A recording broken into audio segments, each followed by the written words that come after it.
नमस्कार, आप देखना शुरू कर चुके हैं यूथ वॉइस। मैं हूं पीयूष प्रियदर्शी आपके साथ। पश्चिम बंगाल में पूर्ण बहुमत के साथ सरकार बनाने के बाद अब ममता बनर्जी की नजर दिल्ली पर है, जिस वजह से वो इन दिनों राजधानी के दौरे पर आई है।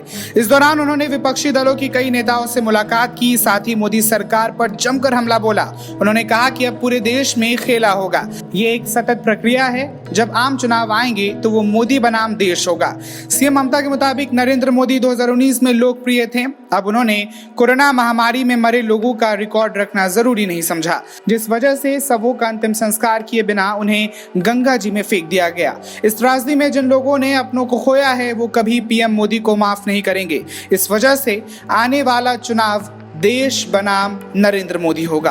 उनके मुताबिक देश ने अच्छे दिन बहुत देख लिए, अब सभी को सच्चे दिन देखना है। वहीं जब मीडिया ने उनसे पूछा कि क्या वो विपक्ष का चेहरा होंगी, इस पर उन्होंने कहा कि मैं कोई राजनीतिक ज्योतिषी नहीं हूं, ये स्थिति पर निर्भर करती है। उन्होंने सोनिया गांधी और अरविंद केजरीवाल से भी मुलाकात की है। उन्होंने कहा कि बीजेपी मजबूत पार्टी है, ऐसे में विपक्ष को भी मजबूत होना चाहिए। पेगासस पर सीएम ने कहा कि मेरा फोन पहले ही टैप हो चुका है, जब वो अभिषेक से बात करती हैं तो उनका फोन अपने आप टैप हो जाता है। पेगासस ने सभी की जान खतरे में डाल दी है। तो वहीं महंगाई पर ममता बनर्जी ने कहा है कि जीडीपी अब पेट्रोल, डीजल और गैस के तौर पे हो गई है। सरकार लगातार पेट्रोलियम पदार्थों के दाम बढ़ा रही है, लेकिन उसके पास जनता को कोरोना वायरस का मुफ्त टीका देने के लिए पैसा तक नहीं है।